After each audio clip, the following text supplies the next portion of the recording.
Hola, ¿cómo están? Buenas noches, bienvenidos todos a Contacto de Verano. Yo soy Mijael Arrioleca. Estas semanas, como hemos ido viendo, están tremendamente complicadas en política y hoy día tenemos a dos invitados de lujo para poder conversar desde dos ángulos distintos de lo que viene pasando. Vamos a estar con el congresista Héctor Becerril, que nos va a contar cómo viene el ambiente dentro del fujimorismo. Ayer ha habido una reunión importante, ya nos contará él. Y luego vamos a estar con el juez Richard Concepción Carhuancho, que también ha estado bien involucrado en movidas dentro del Poder Judicial, pues porque él estaba llevando un par de casos de tremenda relevancia y ahora él va a dejar de llevarlos, pero tiene él algunos argumentos que dar y vamos a escucharlos y a conversar con él. Pero eso será más adelante, porque hay dos cosas de las que quería conversar con ustedes antes de conversar con nuestros invitados, y es que hoy día el Vaticano ha anunciado que va a intervenir al sodalicio de vida cristiana, y esto porque luego de que se dieran a conocer la cantidad inmensa de denuncias en contra de miembros de esta organización y del encubrimiento sistemático de esta organización religiosa, el Vaticano tomó la decisión de intervenir al sodalicio.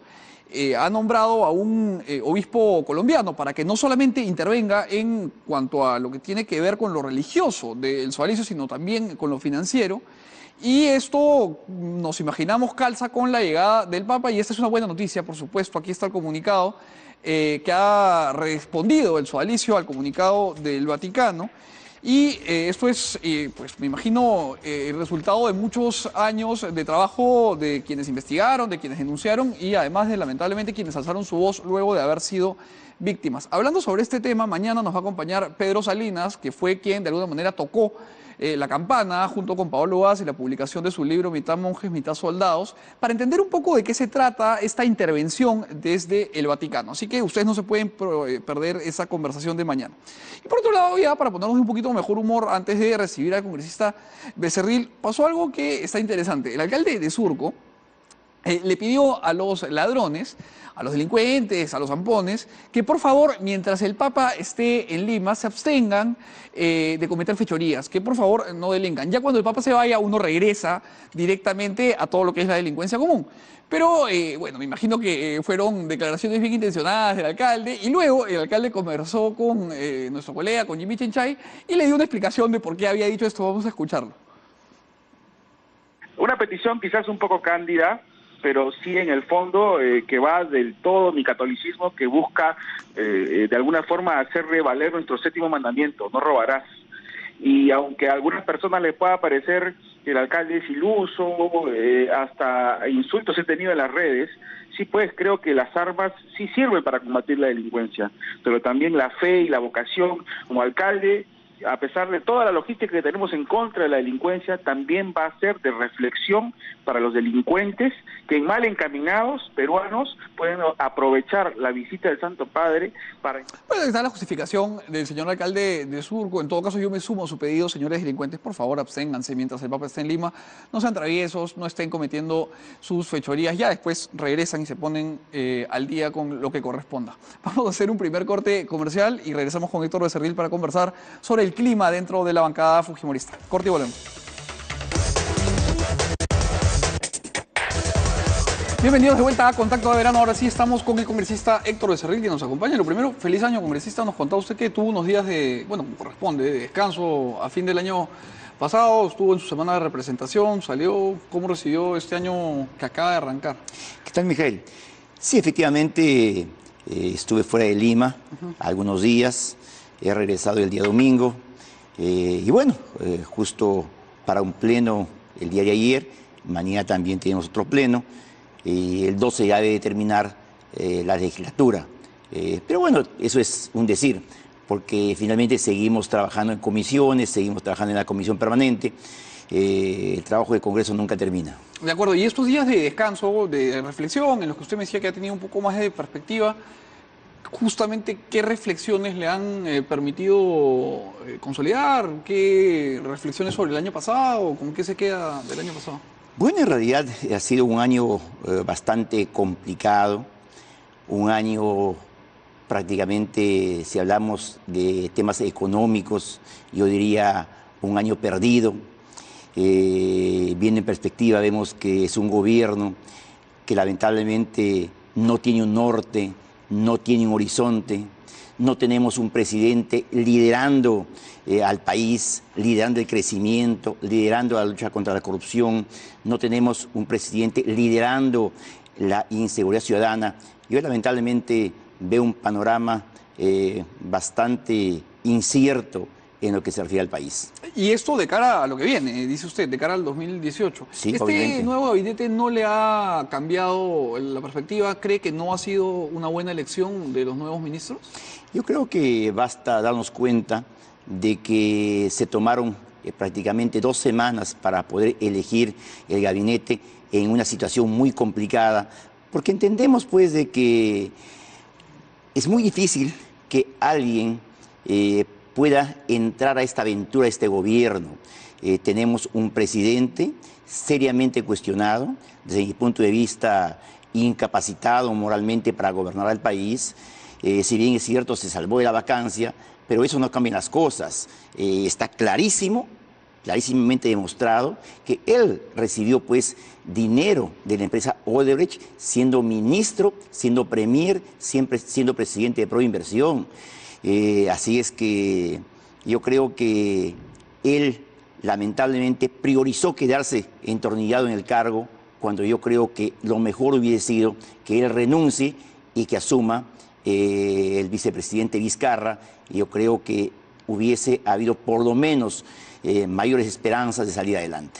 Ahora, usted dice que cree que el presidente está incapacitado moralmente por estos argumentos para liderar al país, y justamente ayer estuvo con nosotros el congresista Jorge Castro del Frente Amplio y nos decía que van a presentar una nueva moción de vacancia. Por lo que usted me dice, desprende que usted la apoyaría. Lo que ocurre acá es de que nosotros, cuando votamos en favor de la vacancia, es por la corrupción en los casos de Odebrecht plenamente demostrados. Y ahí fuimos tajantes y nuestros votos así lo demuestran. Por lo menos los votos de los 61 congresistas, que tenemos clarísimo la lucha contra la corrupción. ¿Esto implica que, perdón, que los otros 9 no la tienen tan clara? Termino esta parte. Sí, por favor. Pero creo que la vacancia que quieren presentar es por el indulto. Y el indulto es una prerrogativa presidencial que está amparada por la Constitución política del país. Por lo tanto, ahí no hay ningún tipo de vacancia. En realidad, yo creo que lo que está buscando Marco Arana es justamente acoplar su lanzamiento a una candidatura presidencial, queriéndose hacer notar. Pero ayer incluso fue lamentable el accionar del Frente Amplio, que votaron en contra de la posibilidad que los sentenciados por terrorismo, apología al terrorismo, puedan postular a un cargo de elección popular. Eso los pinta de cuerpo entero y después se molestan cuando les decimos que le hacen al juego al terrorismo. Respecto a lo que, a tu segunda pregunta... ¿Usted cree entonces que el Frente Amplio sí le hace el juego al terrorismo? Obviamente, y no es la primera vez. Hay declaraciones clarísimas pues, de algunos congresistas que dicen, por ejemplo, que Serpa Cartolini fue un preso político. Lo dijo un congresista de la bancada. Ahora, ¿cómo van a votar, digamos, en contra de que los sentenciados por terrorismo y apología puedan participar en procesos de elección popular?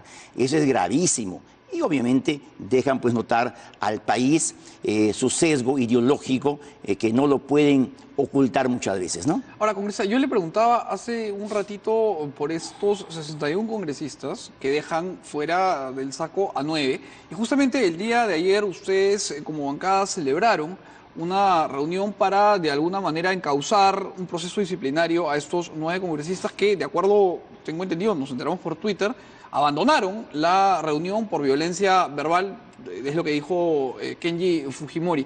¿Qué pasó ahí adentro? ¿Cómo fue? Entiendo que hay ciertos niveles de privacidad que usted no puede revelar, pero ¿cuál fue la dinámica? Acá no hay nada ahí que ocultar. Acá es claro que los 10 congresistas, no fueron 9, fueron 10 congresistas, lamentablemente avalaron la corrupción de Pedro Pablo Kuczynski. Ellos son responsables finalmente de que no se haya vacado a un presidente por incapacidad moral. O sea, también ellos le hicieron el juego a la corrupción del presidente Pedro Pablo Kuczynski. Eso es clarísimo. ¿Usted diría que Kenji Fujimori le hizo el juego a la corrupción? Los 10. los 10. Porque acá no... Liderados por Kenji. Así es. No fue una votación nimia, fue una votación donde se estaba vacando al presidente porque había recibido dinero de la corrupta empresa Odebrecht, situación que el mismo presidente lo había admitido, había documentos. Entonces, obviamente, ellos después de estar en reunión de bancada, después de haberse aprobado por unanimidad que todos íbamos a votar por la vacancia presidencial, ellos no lo hicieron. Y acá permíteme, Mijael, decirte algo. Keiko Sofía Fujimori, nuestra lideresa, ha cumplido su palabra empeñada en campaña. Ella dijo que nunca iba a utilizar el poder político que ahora tiene, que son los congresistas, para un tema personal o para favorecer a algún familiar.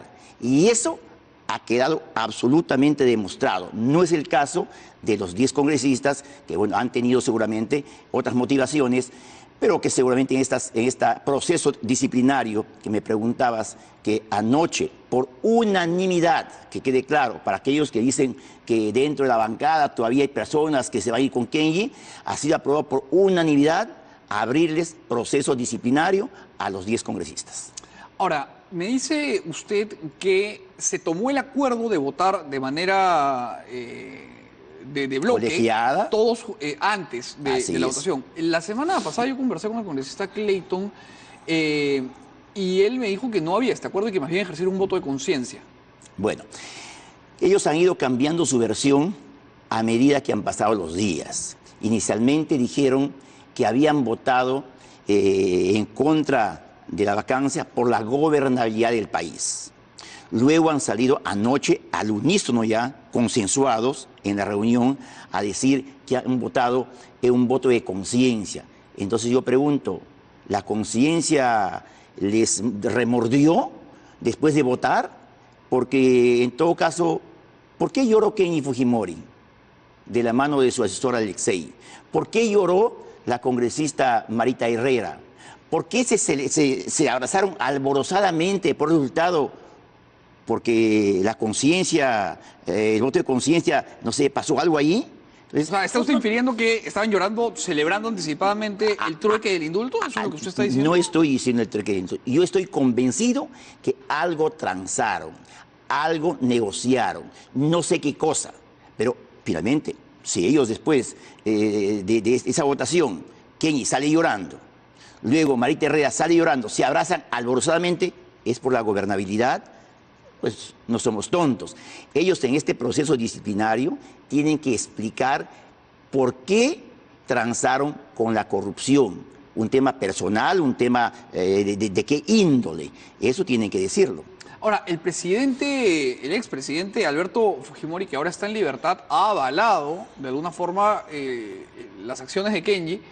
E incluso algunos de estos miembros disidentes de la bancada de Fuerza Popular han dicho que quieren recibir consejo político del expresidente Fujimori e incluso consejo espiritual, ha dicho una de las congresistas. ¿Esto cómo se va a conciliar con la institucionalidad de Fuerza Popular? Porque Alberto Fujimori, me imagino, sigue teniendo un liderazgo histórico o alguna relevancia dentro de la bancada, ¿no? Alberto Fujimori, lo hemos dicho siempre y lo reconocemos como nuestro líder histórico. Pero yo quisiera recordar acá a la población, después del año 2000, ¿cómo quedó el fujimorismo? Destrozado, quedó en ruinas, o quedó un partido boyante, no, destrozado. ¿Quién se encargó de hacer el trabajo de poquito a poquito ir estructurando un partido en realidad institucionalizado como nunca lo ha tenido el fujimorismo? Keiko Sofía Fujimori, recordemos, de 7 congresistas pasamos a 13, pasamos a 37, pasamos a 73. ¿Obra de quién fue eso? ¿Del azar? No, obra de un trabajo constante de nuestra lideresa. Y eso hay que reconocerlo.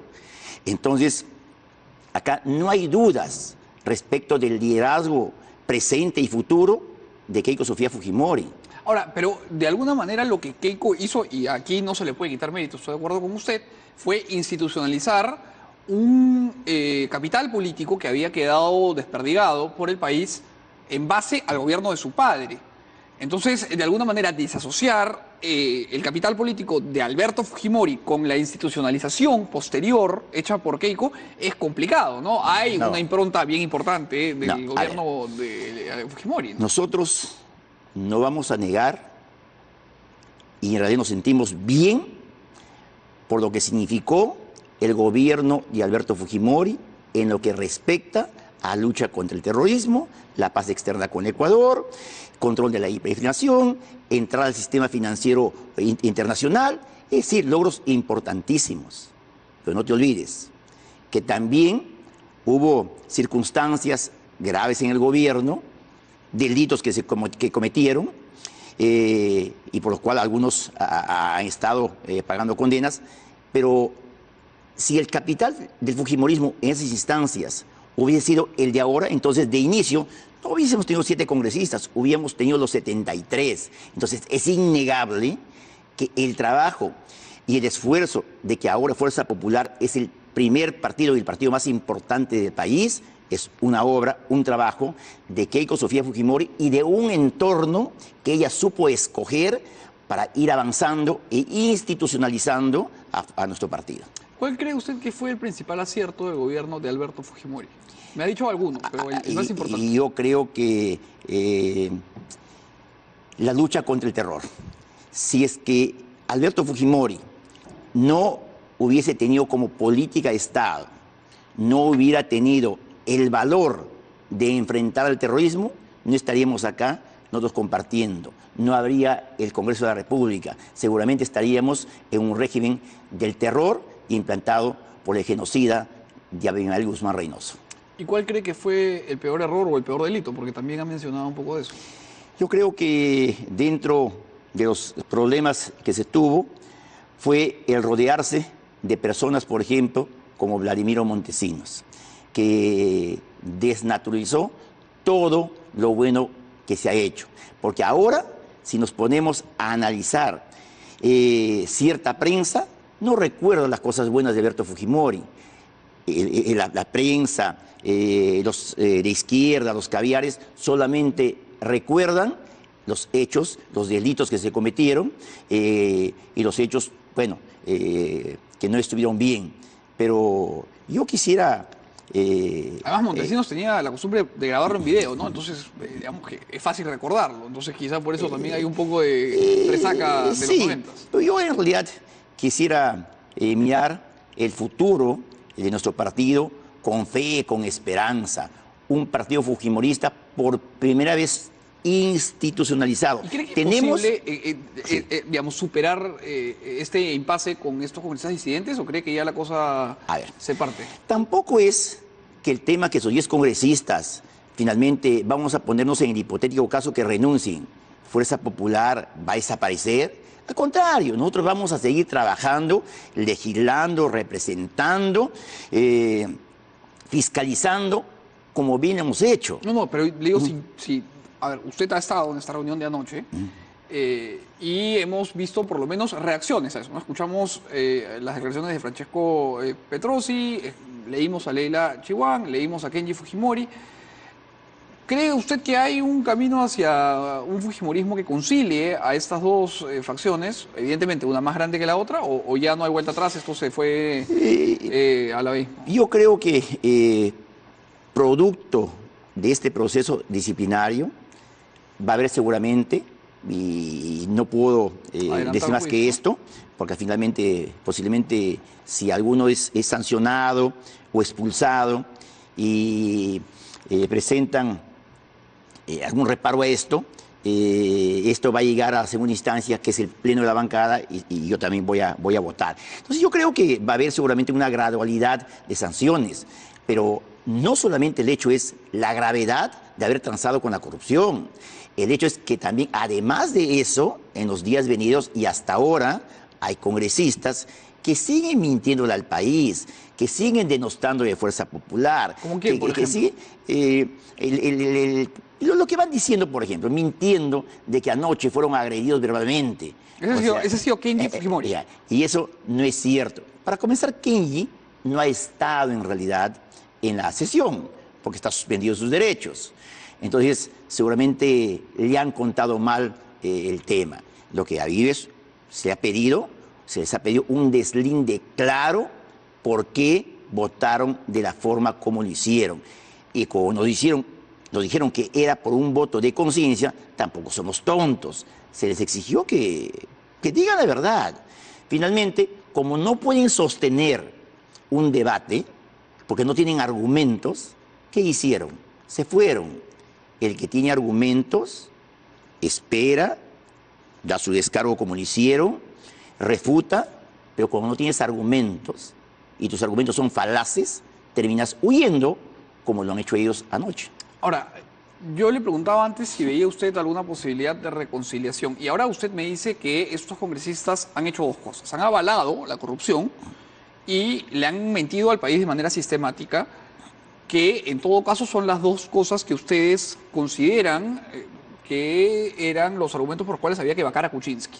Por lo tanto, infiero yo que no pueden estar dentro de la bancada, porque si usted cree que estos señores han hecho el juego a la corrupción y que además le han mentido al país, dudo mucho que los principios de la bancada permitan conciliar la presencia de estos señores. Lo que yo inicialmente manifesté y me reafirmo es que hay una línea principista en Fuerza Popular. Cero corrupción, luchar frontalmente con la corrupción. Y si ellos avalan la corrupción, es muy complicado que estén en el grupo. Sin embargo, yo espero que ellos en este proceso hagan un mea culpa, pidan disculpas a la bancada, al partido y al país, y a partir de ahí, seguramente, como te digo, habrá una gradualidad.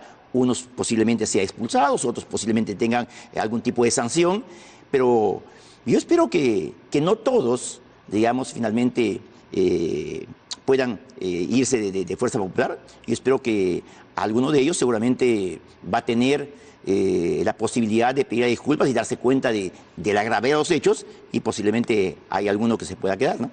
¿Usted cree que Kenji Fujimori tiene que pedirle disculpas al país? Yo creo que Kenji Fujimori, con esa actitud que ha tenido, y en realidad, si lo ves y lo analizamos nosotros a la luz de los hechos, ¿por qué el Perú está paralizado ahora? El Perú, lamentablemente, no va a poder atraer inversión privada. No tiene capacidad el país, el gobierno, de tener una inversión pública importante, que son las dos únicas formas que hay que el país pueda reactivarse económicamente. ¿Y quiénes son responsables de eso? Ustedes. Ustedes no. Todos. No, un momentito. Todos los políticos, el gobierno, el ejecutivo, el no, pues un momentito.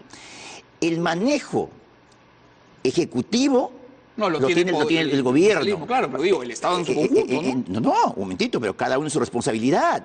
Entonces, si el presidente Pedro Pablo Kuczynski continúa en el gobierno, en un gobierno paralizado, es por culpa justamente de los votos. Y no solamente, ojo, de los 10 fujimoristas. Ahí tiene gran responsabilidad también Nuevo Perú, que se fueron y parte de otras bancadas, de ¿no? todas las bancadas. Pero quiero regresar al inicio de la pregunta, congresista, porque usted se me ha ido al fondo y había una pregunta que quedó en el tintero.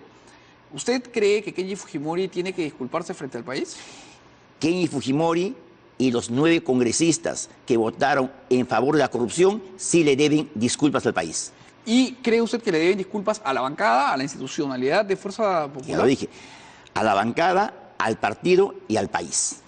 ¿Y cree usted que Alberto Fujimori estaría traicionando estos principios de Fuerza Popular, que es un partido que él no formó, no vale decir, pero estaría traicionando esos principios si es que sustenta a esos otros 10 congresistas? A ver, hay que hacer una diferenciación, como dije. Yo no sé, no me consta, espero que ellos lo digan, qué es lo que negociaron esos congresistas.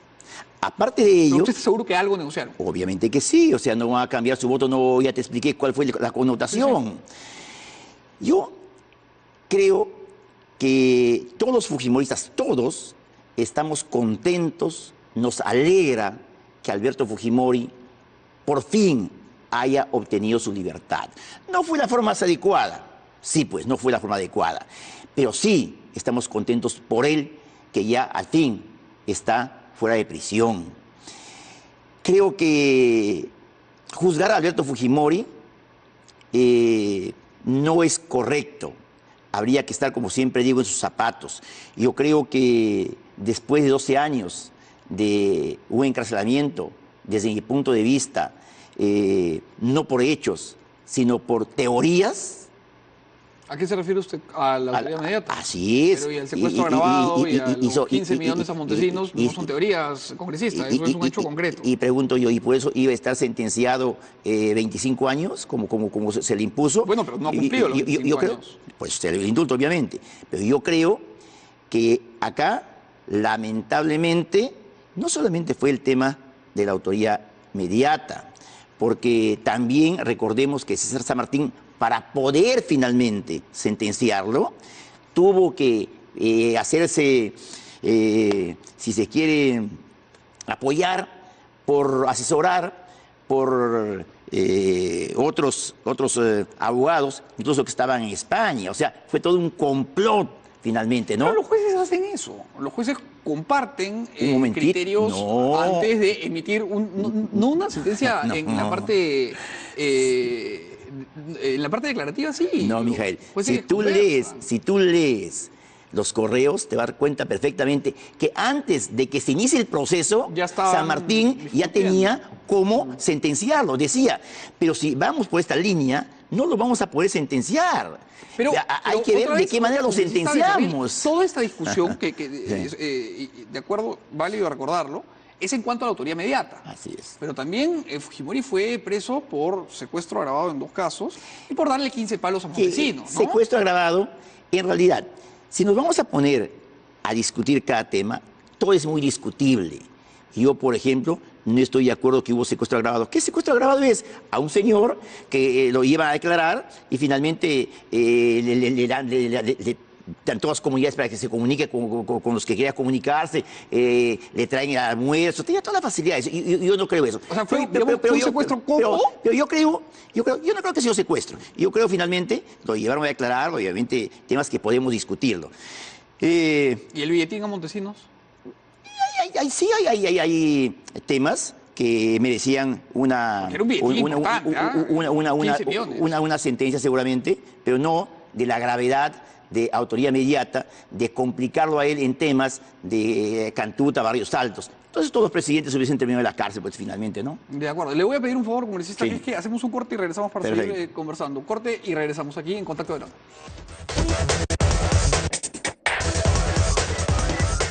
Ya de vuelta aquí en Contacto de Verano, seguimos conversando con el congresista Becerril y estábamos hablando de algunos de los delitos de Alberto Fujimori. En fin, habíamos dicho y enumerado algunos de estos, pero le preguntaba yo la posición con respecto a Fujimori de cara a lo que está viviendo el país ahora, que es que Alberto Fujimori se está pronunciando con cada vez más ímpetu y con cada vez más vigor políticamente, y es una posición que respalda a lo que ha hecho Kenji Fujimori. Entonces, habría un divorcio no solamente entre los hermanos, sino que el padre, Alberto Fujimori, estaría apoyando también a Kenji. Entonces, esto supondría un quiebre, me imagino, entre al menos en lo ideológico, por supuesto, entre Fuerza Popular y Alberto Fujimori, ¿no? Es que seamos claros. Alberto Fujimori, si bien es nuestro líder histórico, él no es militante de Fuerza Popular, él no es parte de la estructura partidaria de Fuerza Popular. Entonces yo no sé de qué manera entonces eso va a tener algo que ver en la ruptura de alguna estructura de Fuerza Popular. Nosotros estamos avanzando y vamos a seguir avanzando. Nosotros no nos vamos a quedar en el tema de los 10 congresistas. Eso ya finalmente comenzó su proceso y continuará. Y nosotros volteamos la página y comenzamos y seguimos trabajando en lo que nos corresponde. O sea, que no se crea que en nuestro partido hay un cisma completo, que el partido... No, el partido va a continuar trabajando. Pero si hay un cisma. Chiquito. No, yo no diría un cisma. Hay un problema, como hay en todos los partidos, y para eso hay un proceso disciplinario, ya comenzó y punto. Eso continúa por su lado. Y nosotros continuamos trabajando con miras a ver cómo hacer para finalmente seguir caminando y este país que está paralizado, ¿no? Ahora, Kenji Fujimori fue el congresista más votado no es cualquier congresista, ¿no? Era un congresista que tuvo una preferencia importante Sí, es en la cierto. justicia electoral, Claro. y además tiene algún nivel de liderazgo porque ha logrado escindir a 10 miembros de la bancada. O sea, alguito de poder tiene Kenji Fujimori. ¿Usted cree que Kenji Fujimori le ha hecho daño al fujimorismo de nuestros días? Yo creo que la posición, no solamente la de Kenji, la posición de los 10 congresistas, sí han hecho daño al país, como te dije, ya Sí, sí. así es. Hace un momento. Ahora, yo recuerdo el día de la casi vacancia, que fue una sesión maratónica, y hay una imagen en la que usted hablaba bastante apasionadamente, porque claro, es el calor del momento, imagino yo, con Kenji. Si no es mucha infidencia, ¿qué le está diciendo? Yo no tengo problemas en lo que digo, digamos, en ese momento yo no tengo ningún problema en decirlo. Es más, yo antes de esa conversación, yo conversé con Kenji cerca de media hora en su despacho. Ya. Y ese momento... Y usted, perdón, disculpe usted, una duda que me salta. En esta conversación previa en la que tiene usted con Kenji en su despacho, ¿Kenji ya le había anunciado que iba en contra? ¿O estaba indeciso? ¿Cómo fue la cosa de eso? Ya, cuando yo conversé con él fue justamente porque recibí noticias de que un grupo de colegas, en ese momento se hablaba de 6 o 7, con Kenji iban a votar en contra de la vacancia presidencial. Ya sabía yo. Entonces usted fue a buscar a Kenji para entender qué pasaba. Así es. Por eso cuando yo bajo y... Baja, dice usted, al hemiciclo. Y estamos en el hemiciclo, donde la escena que tú me preguntas. Entonces yo lo veo a Kenji conversando con Federico Pariona, tratando de convencerlo que él también vote en contra de la vacancia. Y le dije que si él ya había decidido votar a favor de Pedro Pablo Kuczynski, a favor de la corrupción, es su decisión, pero que no era correcto que él quiera seguir convenciendo y rompiendo el acuerdo que hemos tenido, en ese caso, conversando con Federico Pariona. ¿Y qué le responde Kenji? No, Federico Pariona, amigo, ese momento fue muy hidalgo, que él, por más que Kenji le oriente a votar en contra de la decisión de la bancada, le dijo que iba a votar como votó finalmente, en el bloque, como habíamos acordado.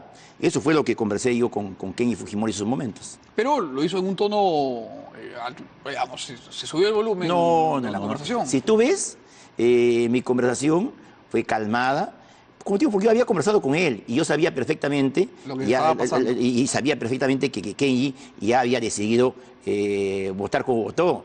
Pero lo que yo le dije era que no era correcto que él quiera seguir rompiendo el acuerdo de la bancada. ¿Usted considera su amigo a Kenji Fujimori?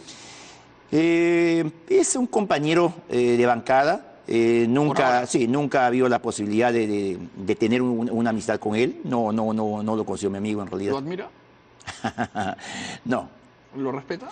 Yo admiro a personas como Keiko Sofía Fujimori que han sido capaces de hacerse de un liderazgo por el trabajo, por el sacrificio y no solamente por un apellido. Entonces, obviamente, y si yo veo a Kenji que no es capaz de tener un liderazgo en la bancada, que no asiste casi a las sesiones, que no va a comisiones. O sea, acá no se trata de heredar liderazgos. Los liderazgos se van construyendo con el tiempo. Y yo creo que él no ha construido ningún liderazgo y hay una diferencia abismal entre lo que es Keiko Sofía Fujimori y lo que es Kenji, ¿no? ¿Usted cree que Kenji se tiene que ir? Eso lo decidirá él o lo decidirá finalmente la comisión. Usted vota ahí, yo le estoy preguntando su opinión. Cuando yo no puedo dar opinión, como te digo, cuando haya el informe de la comisión disciplinaria, ahí se decidirá. Yo no puedo dar esa opinión. Por supuesto. Yo le había preguntado si admira a Kenji y me dice que no. Termino con una última pregunta. ¿Lo respeta? Yo no puedo respetar a una persona que no tiene palabra, a una persona que finalmente en múltiples oportunidades ha agredido a la bancada. Recuerda tú, porque ha sido suspendido 60 días y 120 días. Nos llamó leones, el circo, una persona en realidad que para mí no merece el respeto. Y finalmente, si Kenji quisiese ser presidente, tendría que hacerlo entonces a través de otro vehículo, tendría que fundar su partido.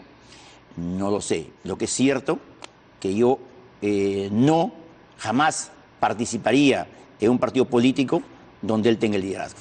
Bien, congresista, muchas gracias por haber estado con nosotros. Ha sido el congresista Héctor Becerril con declaraciones importantes sobre lo que ha pasado dentro del fujimorismo. Hacemos un corte, congresista, muchas gracias, y regresamos con el juez Concepción Caraguancho. Corte y volvemos. Bienvenidos de vuelta a Contacto de Verano. Vamos a conversar con el juez Concepción Caraguancho, pero vamos a interrumpir un minuto la conversación porque nuestra compañera Jessica Roca está en la avenida Brasil, en donde ha habido un accidente que parece haber tenido consecuencias lamentables. Jessica, cuéntanos, por favor.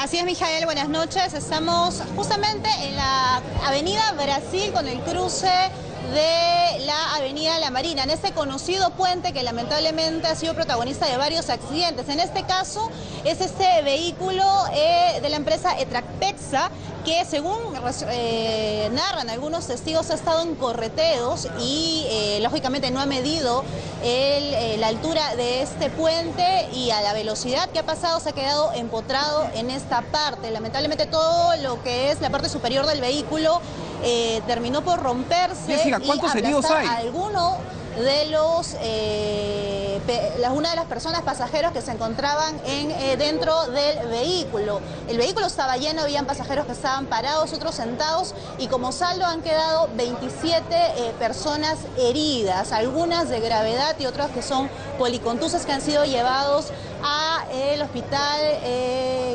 Santa Rosa, diversas clínicas también de la zona, para ser atendidos inmediatamente. En estos momentos solamente se encuentra el cobrador, que ha salido ileso, pero no quiere mencionar el nombre del chofer de ese vehículo, que también ha sido llevado a la comisaría de Pueblo Libre para explicar qué es lo que pasó. Pero lo que indican es que ha sido un accidente porque el hombre ha estado a velocidad, también que han estado desviando el tránsito en la avenida Brasil.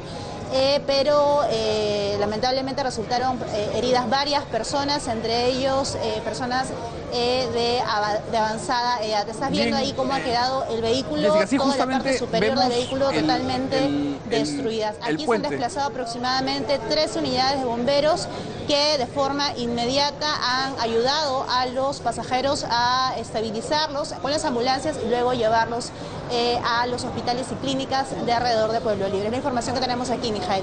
Bien, Jessica, muchísimas gracias por esa información. Esperamos que estas 27 personas se recuperen de forma rápida y además idónea, y que estos accidentes pues dejen de enlutar a nuestra ciudad. Pero ahora sí estamos con el juez Richard Concepción Caraguancho, que ha tenido la gentileza de acompañarnos aquí en Contacto de Verano.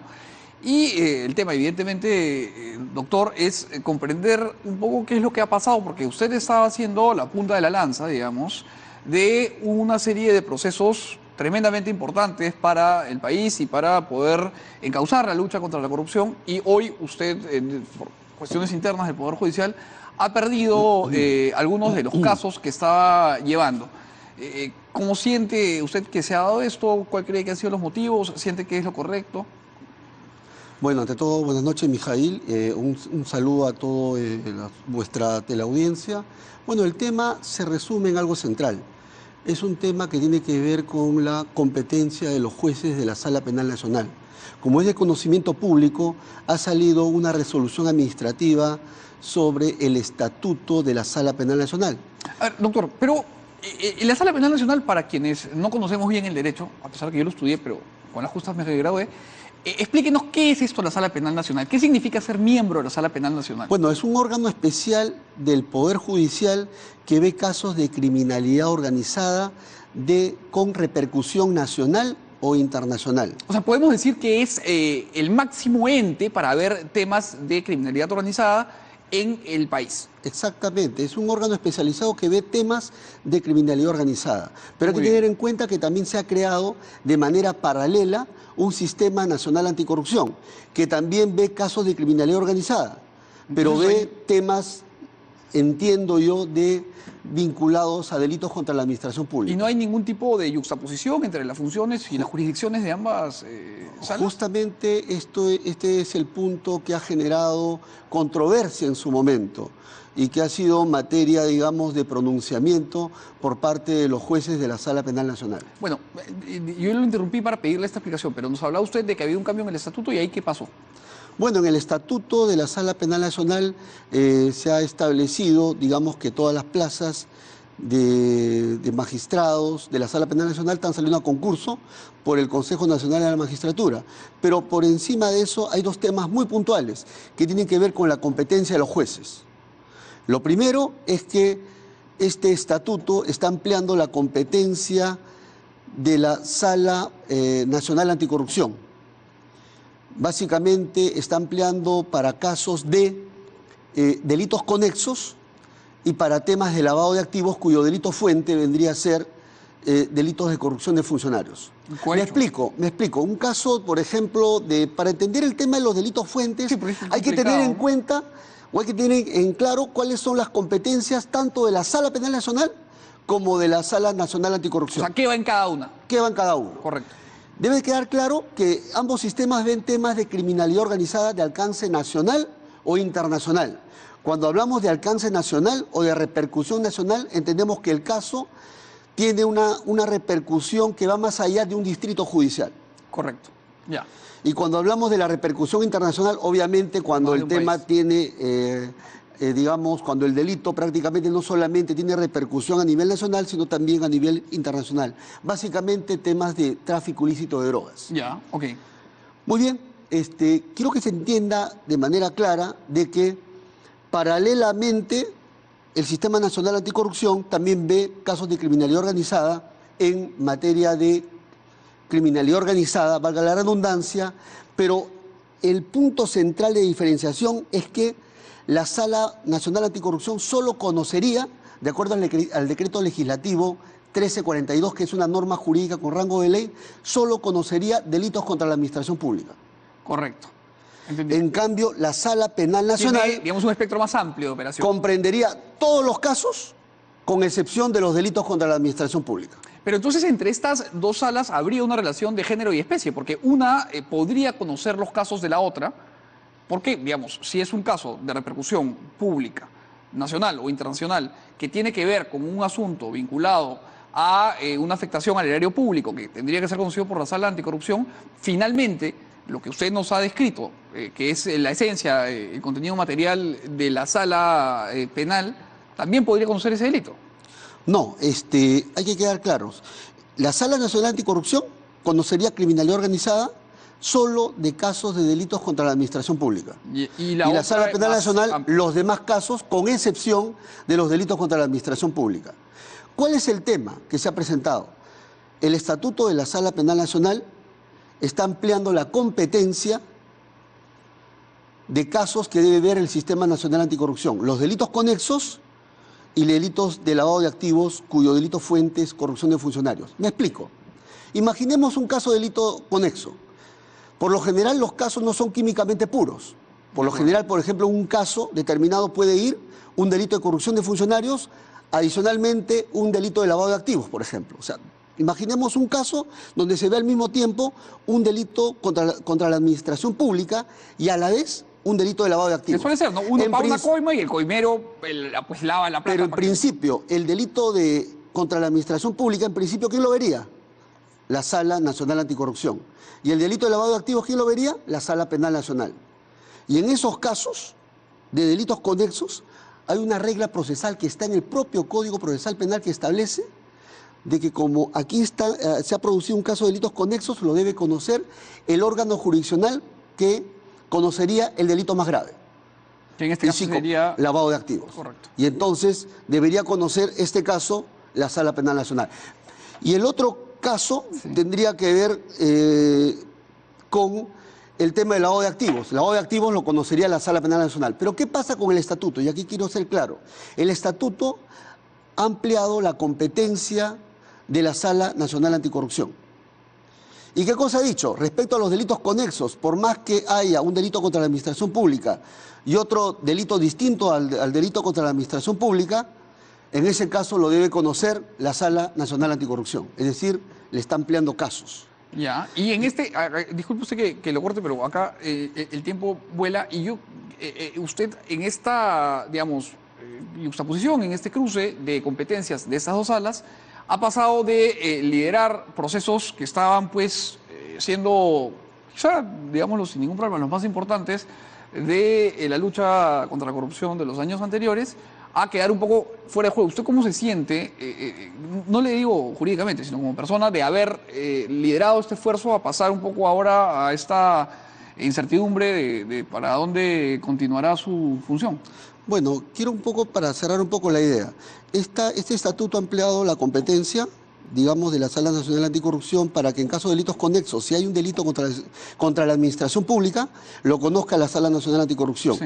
Y tratándose de lavado de activos, también le ha ampliado la competencia, en el sentido de que va a conocer lavado de activos cuando el delito fuente es un delito de corrupción de funcionarios. Bueno, sobre este tema se ha producido en su momento una controversia de carácter jurídico, pero que en el fondo es un tema procesal. Es un tema procesal porque entiendo yo que es un tema jurisdiccional y no administrativo. Y en ese sentido, frente a esta controversia, ya la Sala Plena de la Corte Suprema se ha pronunciado, ha emitido un comunicado y en donde ha establecido que frente a este cruce de competencias que podría presentarse, como usted lo ha escrito acertadamente, es que cada juez, caso por caso, va a determinar, en el caso de la Sala Penal Nacional, si lo sigue conociendo o va a pasar el caso a la Sala Nacional Anticorrupción. O sea, la potestad tendría que haber sido suya de decidir si es que continúa Eso es lo que dice textualmente el comunicado. Ya. Al final, cuando zanja la controversia, en uno de los extremos del comunicado se dice de que cada juez, caso por caso, va a definir si lo sigue conociendo o lo pasa al otro sistema. ¿Qué es lo que ha sucedido? Porque en el fondo es un tema jurisdiccional y no un tema administrativo. Y en la práctica lo que ha sucedido es eso.